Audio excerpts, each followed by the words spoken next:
ಸ್ನೇಹಿತರೆ ತಮಗೆಲ್ಲ ಅಥರ್ವ ಯೂಟ್ಯೂಬ್ ಚಾನಲ್ಗೆ ಸ್ವಾಗತ. ಸ್ನೇಹಿತರೆ, ಯಾರಾದರೂ ಮೊದಲ ಬಾರಿಗೆ ನಮ್ಮ ಯೂಟ್ಯೂಬ್ ಚಾನಲ್ಗೆ ಭೇಟಿ ನೀಡ್ತಾ ಇದ್ದರೆ ಸಬ್ಸ್ಕ್ರೈಬ್ ಮಾಡ್ಕೊಳ್ಳೋದನ್ನು ಮರಿಬೇಡಿ ಸ್ನೇಹಿತರೆ. ಸ್ನೇಹಿತರೆ, ತಮಗೆಲ್ಲ ಗೊತ್ತಿರುವಂತೆ NFST ಮತ್ತು NFSC ಅಂತಕ್ಕಂಥದ್ದು ಎರಡೂ ಕೂಡ ಸೊ ಆಲ್ಮೋಸ್ಟ್ JRF ಇಂದ ವಂಚಿತರಾದಂತಹ ವಿದ್ಯಾರ್ಥಿಗಳಿಗೆ ಕೊಡುವಂತಹ ಒಂದು ಫೆಲೋಶಿಪ್ ಆಗಿರ್ತದೆ. ಸೊ ಅದನ್ನು ಯಾವ ರೀತಿಯಾಗಿ ಪಡ್ಕೊಳ್ಳೋದು ಅನ್ನೋದನ್ನು ನಾನು ಸ್ವಲ್ಪ ಇಲ್ಲಿ ಮಾಹಿತಿಯನ್ನು ಕೊಡುವಂಥ ಪ್ರಯತ್ನ ಮಾಡ್ತೀನಿ. ಯಾಕಂದರೆ ಆಲ್ಮೋಸ್ಟ್ 2026ರ ಒಂದು ಜೂನ್ ಸೆಷನ್ ಏನು ನೆಟ್ ಎಕ್ಸಾಮ್ ಇದೆ. ಸೊ ಆಲ್ಮೋಸ್ಟ್ ಇವಾಗ ನೆಕ್ಸ್ಟ್ ವೀಕಲ್ಲಿ ಅನೌನ್ಸ್ ಆಗುವಂತಹ ಸಾಧ್ಯತೆಗಳಿದೆ. ಸೊ ಆವಾಗ ಸಡನ್ನಾಗಿ ಅಪ್ಲಿಕೇಶನ್ ಕರೆದಂಥ ಸಂದರ್ಭದಲ್ಲಿ ಎಷ್ಟೋ ಜನ ವಿದ್ಯಾರ್ಥಿಗಳು ಅಪ್ಲೈ ಮಾಡಿಬಿಡ್ತಾರೆ. ಯಾವ ಆಪ್ಷನ್ಸನ್ನು ನಾವು ಕ್ಲಿಕ್ ಮಾಡಬೇಕಾಗಿತ್ತು ಆ ಒಂದು ಫೆಲೋಶಿಪ್ಪನ್ನು ಪಡ್ಕೋಬೇಕಾದ್ರೆ ಅನ್ನುವಂಥ ಮಾಹಿತಿ ಎಷ್ಟೋ ಜನ ಅಭ್ಯರ್ಥಿಗಳಿಗೆ ಗೊತ್ತಿಲ್ಲ. ಆಲ್ಮೋಸ್ಟ್ ನಮ್ಮ ಎಷ್ಟೋ ಕನ್ನಡದ ವಿದ್ಯಾರ್ಥಿಗಳಿಗೆ ಈ ವಿಚಾರವೇ ಕೂಡ ಗೊತ್ತಿಲ್ಲ. NFST ಮತ್ತು NFSC ಅಂತಕ್ಕಂಥ ನಮಗೆ ಫೆಲೋಶಿಪ್ ಸಿಗ್ತದೆ ಅನ್ನುವಂಥ ಮಾಹಿತಿ ಗೊತ್ತಿಲ್ಲ. ಸೊ ಅದ್ರ ಬಗ್ಗೆ ಸ್ವಲ್ಪ ನಾನಿಲ್ಲಿ ತಮಗೆ ತಿಳಿಸ್ತಾ ಬರ್ತೀನಿ, ನೋಡ್ತಾ ಬನ್ನಿ. ಸೊ ನೀವು ಅಪ್ಲಿಕೇಶನ್ ಹಾಕುವಂಥ ಸಂದರ್ಭದಲ್ಲಿ ಅಪ್ಲಿಕೇಶನ್ ಫಾರ್ಮ್ ಏನು ಓಪನ್ ಆಗ್ತದಲ್ಲ, ಸೊ ನಿಮ್ಮ ಕ್ಯಾಂಡಿಡೇಟ್ ನೇಮ್ ಆಗಿರ್ಬೋದು, ನೆಕ್ಸ್ಟು ಫಾದರ್ ನೇಮ್, ನೆಕ್ಸ್ಟ್ ಅದೇ ರೀತಿ ಜೆಂಡರು, ಅದೇ ರೀತಿಯಾಗಿ ನಿಮ್ಮ ಕ್ಯಾಟಗರಿ ಕೇಳ್ತದೆ. ಸೊ ನೀವು SC ಮತ್ತು ST ಇದ್ದರೆ ಇಲ್ಲಿ ನೀವು ಏನು ಕ್ಲಿಕ್ ಮಾಡ್ತೀರಿ ಅದು ಬರ್ತದೆ. SC ಅಂತೇಳಿ ಕ್ಲಿಕ್ ಮಾಡಿದರೆ ಅಂದರೆ SC ಬರ್ತದೆ. ST ಇದ್ರಿ ಅಂತಂದರೆ ST ಕ್ಲಿಕ್ ಮಾಡಿದಾಗ ST ಬರ್ತದೆ. ಓಕೆನಾ. ನಿಮ್ಮ ಏರಿಯಾ ಹಾಕ್ತೀರಿ, ಅದೇ ರೀತಿಯಾಗಿ ಸೊ ಇಲ್ಲೆಲ್ಲ ಇನ್ಫಾರ್ಮೇಷನ್ ಇರ್ತದೆ. ಅದನ್ನೆಲ್ಲವನ್ನು ಕೂಡ ಫಿಲ್ ಮಾಡಿದ ನಂತರ ಇಲ್ಲಿ ಕೊನೆಗೆ ಏನು ಬರ್ತದೆ ಅಂದ್ರೆ are you willing to apply for NFSC ಅಂತ ಏನು ಬರ್ತದಲ್ಲ, ಸೊ ಇಲ್ಲಿ ಎಷ್ಟೋ ಜನ ವಿದ್ಯಾರ್ಥಿಗಳು ನೋ ಅಂತ ಕೊಟ್ಬಿಟ್ಟಿರ್ತಾರೆ. ನಾನು ಗಮನಿಸಿರೋ ಪ್ರಕಾರ ಸುಮಾರು ಜನ ವಿದ್ಯಾರ್ಥಿಗಳು ಆ ನಂತರ ಹೇಳ್ತೀರಿ. ಸೊ ಇಲ್ಲಿ ನೋ ಅಂತ ಕೊಟ್ರಿ ಅಂತಂದರೆ ನಿಮಗೆ ಈ NFSC ಆಗಿರ್ಬೋದು, NFST, ಸೊ ನೀವು ಯಾವ ಕಮ್ಯುನಿಟಿಗೆ ಸೇರ್ತಿರಲ್ಲ ಅದು ಇಲ್ಲಿ ಏನಾಗಲ್ಲ ಅಂತಂದರೆ ನಿಮ್ಗೆ ಆ ಸ್ಕಾಲರ್ಶಿಪ್ ಅಂತಕ್ಕಂಥದ್ದು ಅಪ್ಲೈ ಆಗೋದಿಲ್ಲ. ಓಕೆನಾ. ನೀವು ಇದನ್ನು ಯಾವಾಗಲೂ ಕೂಡ ಅಪ್ಲಿಕೇಶನ್ ಹಾಕುವಂಥ ಸಂದರ್ಭದಲ್ಲಿ ಎಸ್ ಅಂತಕ್ಕಂಥದ್ದು ಕೊಡ್ತಾ ಬನ್ನಿ. ಫಸ್ಟ್ ನೀವು ಅಪ್ಲಿಕೇಶನ್ ಫಾರ್ಮ್ ತುಂಬುವಾಗಲೇ ಈ ಒಂದು ಆಪ್ಷನ್ಸನ್ನು ಕೇಳ್ತದೆ. ಓಕೆನಾ. ಸೊ ಇಷ್ಟು ಕೊಟ್ರಿ ಅಂದರೆ ಮುಗಿದೋಯ್ತು. ನೀವೇನಪ್ಪ ಅಂತಂದರೆ ನೆಕ್ಸ್ಟು JRFಗೆ ನೀವು ಒಂದು ಈಗ ನೋಡಿರಿ 162 ಮಾರ್ಕ್ಸಿಗೆ ಈ ಬಾರಿ JRF ನಿಂತಿದೆ ಅಂತ ಅಂದ್ಕೊಡ್ರಿ. ಓಕೆನಾ. ಸೊ ಸುಮ್ಮನೆ ಎಕ್ಸಾಂಪಲ್ SC ಕ್ಯಾಟಗರಿಗೆ 162ಗೆ JRF ನಿಂತಿದೆ ಅಂತ. ಸೊ ನೀವು 160 ಮಾರ್ಕ್ಸ್ ತೊಗೊಂಡಿರಿ. ಸೊ 2 ಅಂಕಗಳಿಂದ ನೀವೇನಾಗ್ತೀರಿ ಅಂದರೆ ಹೊರಗೆ ಉಳಿದ್ಬಿಡ್ತೀರಿ. ಸೊ ಅದೇ ನೀವು ಈ NFSC ಅಂತಕ್ಕಂಥದ್ದನ್ನ ಏನಾದರೂ ಕ್ಲಿಕ್ ಮಾಡಿದ್ರಿ ಅಂದರೆ ನಿಮ್ಮ ಕಟ್ ಸ್ಕೋರ್ ಏನಾಗ್ಬೋದು ಅಂತಂದರೆ ಈ ಒಂದು ಸ್ಕಾಲರ್ಶಿಪ್ಪಿಗೆ ಅಥವಾ ಈ ಒಂದು ಫೆಲೋಶಿಪ್ಗೆ ಅರ್ಹತೆಯನ್ನು ಪಡ್ಕೋಬೋದು. ಓಕೆನಾ. ಸೊ ಹಾಗಾಗಿ ನೀವೇನಪ್ಪ ಅಂತಂದರೆ ಸೊ ಇದನ್ನು ಎಸ್ ಅಂತ ಕೊಡುವಂಥ ಪ್ರಯತ್ನವನ್ನು ಮಾಡ್ತಾ ಬನ್ನಿ ಸ್ನೇಹಿತರೆ. ಓಕೆನಾ. ಇದೊಂದು ಮಾಡಿದ್ರಿ ಅಂದರೆ ಮುಗಿದೋಯ್ತು ನಿಮ್ಮ ಅಪ್ಲಿಕೇಶನಲ್ಲಿ ಏನಪ್ಪ ಅಂತಂದರೆ ಸೊ ನೀವು ಅಪ್ಲೈ ಆದಂಗೆ. ಇದು NFSC ಮತ್ತು NFSTಗೆ ಇನ್ನೂ ಕೆಲವೊಂದಿಷ್ಟು ರೂಲ್ಸ್ ಇದ್ದಾವೆ. ಸೊ ಅವುಗಳನ್ನ ನಾವು ನೋಡ್ತಾ ಬರೋಣ. ಇಲ್ಲಿ ನೋಡ್ರಿ, ಈ ನ್ಯಾಷನಲ್ ಟ್ರಿಬ್ಯುನಲ್ ಫೆಲೋಶಿಪ್ ಪೋರ್ಟಲ್ ಅಂತಕ್ಕಂಥದ್ದು. ಸೊ NFSTಗೆ ಸಂಬಂಧಪಟ್ಟಂತೆ ನೀವಿಲ್ಲಿ ನಿಮ್ಮ ಲಿಸ್ಟನ್ನು ಕೂಡ ಬಿಡ್ತಾರೆ ಅವರು. ಓಕೆನಾ. ಸೊ ನೀವು ಇಲ್ಲಿ ಅಪ್ಲಿಕೇಶನ್ ಹಾಕಿರ್ತಕ್ಕಂಥದ್ದನ್ನ ಇಲ್ಲಿ ಲಾಗಿನ್ ಆಗಿ, ಹೌದಾ, ಅಪ್ಲಿಕೇಶನ್ ಹಾಕಿ ಆನಂತರ ನೀವು ಏನಪ್ಪ ಅಂದರೆ ರಿಜಿಸ್ಟ್ರೇಷನ್ ಅತಿ ಇರ್ತದೆ ಅದನ್ನು ನೀವು ಮುಂದೆ ನೋಡುವಂತ್ರೆ. ಇಲ್ಲಿ ನೋಡ್ರಿ, so national scheduled cost finance and development corporation ಅಂತಕ್ಕಂಥದ್ದು. ಸೊ NFSCಗೆ ಸಂಬಂಧಪಟ್ಟಂತೆ ಇದು. ಓಕೆನಾ. ಪ್ರತಿ ವರ್ಷವೂ ಕೂಡ ಏನು ಮಾಡ್ತಾರೆ ಅಂದರೆ ಇಲ್ಲಿ ಲಿಸ್ಟ್ ಬಿಡ್ತಾರೆ NFSCಗೆ ಸಂಬಂಧಪಟ್ಟಂತೆ. ಓಕೆನಾ. ಇಲ್ಲಿದೆ ನೋಡ್ರಿ NFSC ಅಂತಕ್ಕಂಥದ್ದು. ಸೊ ಈಗ ಆಲ್ರೆಡಿ ಏನು ಮಾಡಿದ್ದಾರೆ ಅಂದರೆ ಲಾಸ್ಟ್ 2024ರ ಡಿಸೆಂಬರ್ ಆಗಿರ್ಬೋದು, 2025ರ ಜೂನದ್ದು ಬಿಟ್ಟಿದ್ದಾರೆ. ಆದರೆ 2025 ಸೊ ಡಿಸೆಂಬರ್ದು ಇನ್ನೂ ಕೂಡ ಬಿಟ್ಟಿಲ್ಲ.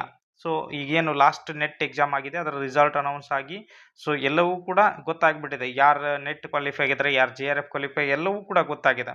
ಬಟ್ ಅದ್ರದ್ದು ಏನು ಮಾಡಿಲ್ಲ ಅಂದರೆ ಇನ್ನೂ ಕೂಡ ಲಿಸ್ಟ್ ಬಿಟ್ಟಿಲ್ಲ. ಸೊ ನೆಟ್ದು ರಿಸಲ್ಟ್ ಅನೌನ್ಸ್ ಆದ ಒಂದು 6 ತಿಂಗಳಿಗೆ ಏನು ಮಾಡ್ತಾರೆ ಅಂತಂದರೆ ಇಲ್ಲಿ ಇವ್ರು ರಿಸಲ್ಟ್ ಅನೌನ್ಸ್ ಮಾಡ್ತಾರೆ. ಯಾವುದು NFSC ಅಂತಕ್ಕಂಥದ್ದು ಏನಿದೆಯಲ್ಲ, ಸೊ NFSC ಇದೆಯಲ್ಲ ಇದ್ರದ್ದು 6 ತಿಂಗಳಿಗೆ ಅನೌನ್ಸ್ ಮಾಡ್ತಾರೆ. ಆಲ್ಮೋಸ್ಟ್ ಸೊ ಈ ಜೂನಲ್ಲಿ ಏನು ಮಾಡ್ತಾರೆ ಅಂದರೆ ಈ ಡಿಸೆಂಬರ್ದು ಒಂದು ಏನು ರಿಸಲ್ಟ್ ಇದೆಯಲ್ಲ ಅಥವಾ ಸೆಲೆಕ್ಷನ್ ಲಿಸ್ಟ್ ಇದೆಯಲ್ಲ ಅದನ್ನು ಇಲ್ಲಿ ಅನೌನ್ಸ್ ಮಾಡ್ತಾರೆ. ಓಕೆನಾ. ಅದನ್ನು ಬಂದಾಗೂ ಕೂಡ ನಮ್ಮ ಟೆಲಿಗ್ರಾಮ್ ಗ್ರೂಪಲ್ಲಿ ಹಾಕಿರ್ತೀವಿ, ನೋಡ್ಬೋದು.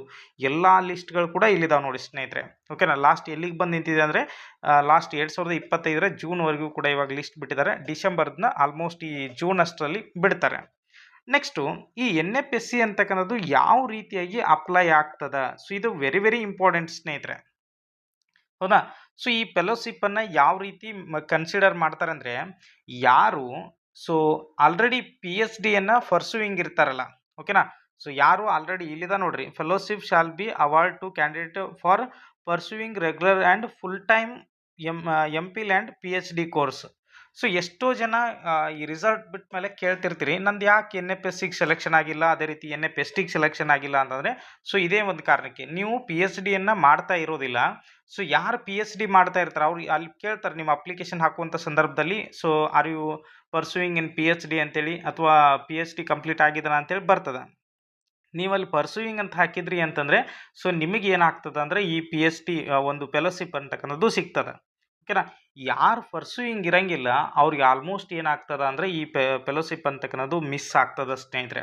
ಸೊ ಅದಕ್ಕಾಗಿ ನೀವೇನಾದರೂ SC ಮತ್ತು ST ಕೆಟಗರಿಗೆ ಸೇರಿದ್ರಿ ಅಂತಂದರೆ, ಸೊ ನೀವೇನು ಮಾಡಿರಿ ಅಂತಂದರೆ PhD ಮಾಡ್ತಾ, ಸೊ ಈ ಒಂದು PhD ಮಾಡ್ತಾ ಇದ್ರೆ ಸೊ ಎಸ್ ಅಂತೇಳಿ ಕೊಡಿ ನೀವು ಅಪ್ಲಿಕೇಶನ್ ಹಾಕುವಂಥ ಸಂದರ್ಭದಲ್ಲಿ ಸ್ನೇಹಿತರೆ. ಅಂಥವ್ರಿಗೆ ಮಾತ್ರ ಈ ಫೆಲೋಶಿಪ್ ಅಂತಕ್ಕನ್ನೋದು ಆಲ್ಮೋಸ್ಟ್ ಸೆಲೆಕ್ಷನ್ ಆಗ್ತದೆ. ಓಕೆನಾ. ಎಷ್ಟೋ ಜನ ಅಭ್ಯರ್ಥಿಗಳು ಇದನ್ನು ಬಹಳ ವಂಚಿತರಾಗಿರ್ತಾರೆ. ಸೊ ಹಾಗಾಗಿ ಅಪ್ಪಿತಪ್ಪಿ ನಿಮ್ದು ಏನಾದರೂ ಸೆಲೆಕ್ಷನ್ ಆಯಿತು ಅಂತಂದರೆ, ಸೊ ನೀವು ಸೆಲೆಕ್ಷನ್ ಆದ 3 ತಿಂಗಳಿನಲ್ಲಿ ಹೋಗಿ ಏನು ಮಾಡಬೇಕು ಅಂತಂದರೆ ರಿಜಿಸ್ಟರ್ ಮಾಡ್ಕೋಬೇಕು.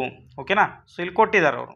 ನೆಕ್ಸ್ಟ್ ಅದೇ ರೀತಿಯಾಗಿ ಈ ಒಂದು NFSC ಫೆಲೋಶಿಪ್ ಎಷ್ಟು ಸಿಗ್ತದೆ ಅಂತಂದರೆ ಸ್ನೇಹಿತರೆ, JRF ಆದರೆ ನಿಮಗೆ 31,000 ಇರ್ತದೆ, SRF ಆದರೆ ನಿಮಗೆ 35,000 ಅಮೌಂಟ್ ಅಂತಕ್ಕಂಥದ್ದು ಸಿಗ್ತದೆ. ಜೊತೆಗೆ HRA ಅವೆಲ್ಲವೂ ಕೂಡ ನಿಮಗೆ ಬರ್ತವೆ. ಓಕೆನಾ. ನೆಕ್ಸ್ಟ್ ಅದೇ ರೀತಿಯಾಗಿ NFSTಗೆ ಬಂದಾಗ ಸೊ ಇದು ಕೂಡ ಸೇಮ್ ಇರ್ತದೆ, 31,000 ಅದೇ ರೀತಿ 35,000 ಜೊತೆಗೆ ಇಲ್ಲಿಯೂ ಕೂಡ HRA ಮತ್ತು HRAT ಸಿಗ್ತಾ ಹೋಗ್ತದೆ. ಓಕೆನಾ.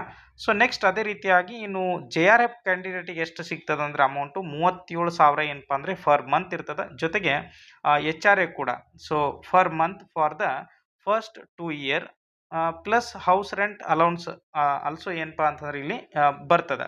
ಓಕೆನಾ. ಪ್ಲಸ್ 37,000 ಪ್ಲಸ್ ನಿಮ್ಗೆ ಏನಾಗ್ತದೆ ಅಂದರೆ ಹೌಸ್ ರೆಂಟ್ ಅಲೌನ್ಸ್ ಕೂಡ ಇಲ್ಲಿ ಬರ್ತದೆ ಸ್ನೇಹಿತರೆ. ಸೊ ಹಾಗಾಗಿ ಐ ಥಿಂಕ್ ನೀವೇನಪ್ಪ ಅಂತಂದರೆ JRF ಮಾಡ್ಕೊಳ್ತಕ್ಕಂಥದ್ದೇ ಭಾಳ ಉತ್ತಮ. ಓಕೆನಾ. ಸೊ JRF ಮಾಡ್ಕೊಂಡ್ಬಿಟ್ರಿ ಅಂದರೆ ನಿಮ್ಗೆ ಯಾವುದೇ ರೀತಿ ಅಪ್ಲಿಕೇಶನ್ ಹಾಕೋದು ಅದು ಇದು ಅಂತಕ್ಕನ್ನೋದು ಏನು ಕಿರಿಕಿರಿ ಇರಲ್ಲ. ನೀವು NFST ಗತಿ ಮತ್ತೆ ಅಪ್ಲಿಕೇಶನ್ ಹಾಕಬೇಕಾಗ್ತದೆ.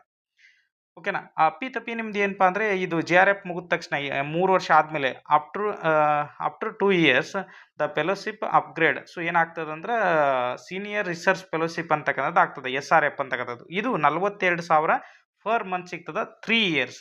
ಓಕೆನಾ. ಸೊ ಹಾಗಾಗಿ ಇಲ್ಲಿ ಏನಪ್ಪ ಅಂತಂದರೆ 2 ವರ್ಷ ಸೊ 37,000, SRF ಆದರೆ ಏನಂತಂದರೆ 42,000 ಸಿಗ್ತದೆ. ಸೊ ನೀವು ಸಾಧ್ಯವಾದರೆ JRF ಮಾಡ್ಕೊಳ್ತಕ್ಕಂಥದ್ದು ಭಾಳ ಉತ್ತಮ ಸ್ನೇಹಿತರೆ. ಯಾಕಂತಂದರೆ ಸೊ ಇವಾಗ ಮುಂಬರ್ತಕ್ಕಂತಹ ಒಂದು 2026 ನೆಟ್ ನೋಟಿಫಿಕೇಶನ್ ಆಗುವಂಥ ಸಾಧ್ಯತೆಗಳಿದೆ ಈ ವಾರದಲ್ಲಿ. ಸೊ ಅದಕ್ಕಾಗಿ ನೀವು ಅಪ್ಲಿಕೇಶನ್ ಹಾಕುವಂಥ ಸಂದರ್ಭದಲ್ಲಿ ಬಹಳ ಕೇರ್ಫುಲಿಯಿಂದ ಹಾಕ್ತಾ ಬನ್ನಿ. ಸೊ ಅಪ್ಪಿತಪ್ಪಿ ನಿಮಗೇನಾದರೂ ಗೊತ್ತಾಗಿಲ್ಲ ಅಂದರೆ ಸೊ ನಮ್ಮ ಟೆಲಿಗ್ರಾಮ್ ಗ್ರೂಪಲ್ಲಿ ಮೆಸೇಜ್ ಹಾಕಿ ನಾವು ಅದಕ್ಕೆ ರಿಪ್ಲೈ ಕೂಡ ಮಾಡ್ತಾ ಬರ್ತೀವಿ ಸ್ನೇಹಿತರೆ. ಓಕೆನಾ. ಸೊ ಇದಿಷ್ಟು ಮಾಹಿತಿ ಏನಪ್ಪ ಅಂದರೆ ನೆಕ್ಸ್ಟ್ ಬರುವಂತಹ ಒಂದು ನೆಟ್ ಎಕ್ಸಾಮಿಗೆ ಸಂಬಂಧಪಟ್ಟಂತೆ ಆಗಿರ್ತದೆ. ಸೊ ಎಲ್ಲರಿಗೂ ಕೂಡ ಧನ್ಯವಾದಗಳು ಸ್ನೇಹಿತರೆ.